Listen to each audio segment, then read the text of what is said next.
Dès qu'une femme voilée fait quelque chose publiquement, on lui interdit. C'est la jurisprudence Ménel. On leur interdit de chanter, de se baigner, d'aller au sport, d'aller au restaurant, de cuisiner une 4 fromages avec des protèges cahiers et des intercalaires, ça aussi c'est interdit. La société leur empêche de faire plus de choses que leur soi-disant mari intégriste. Vouloir libérer les femmes en leur interdisant de faire des trucs, ça me dépasse. C'est du génie de l'oxymore, je peux rien faire. Et puis quand on relance l'islamophobie, en général, ça vient jamais seul. Là, c'est l'insécurité. Enfin, on dit plus insécurité, maintenant on dit ensauvagement, parce que l'insécurité, ça faisait pas assez peur. Puis quand tu parles de ça, forcément, t'invoques le champion toute catégorie invaincu sur le thème depuis 2007, Sarkozy.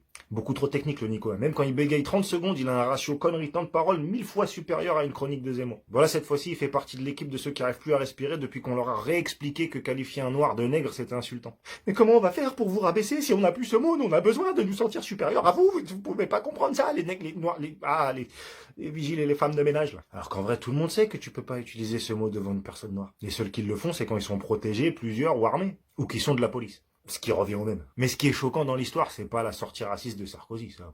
C'est quand même le mec qui a lancé le débat sur l'identité nationale, qui a dit que les Africains étaient pas assez rentrés dans l'histoire, que la colonisation, ça avait quand même un petit côté funky. Non, ce qui est vraiment intéressant, c'est l'absence de réaction des journalistes en face de lui. On a l'habitude. Mais là, dans le quotidien, c'était bizarre, puisque c'est les premiers pour repérer le moindre lapsus, la petite crotte de nez qui dépasse dans n'importe quel discours politique. Mais là, ils ont un dérapage, chez eux, devant eux. Et encore, quand je dis dérapage, c'est un drift frein à main bloqué pendant une minute. Et là, rien. Silence. C'était même pas...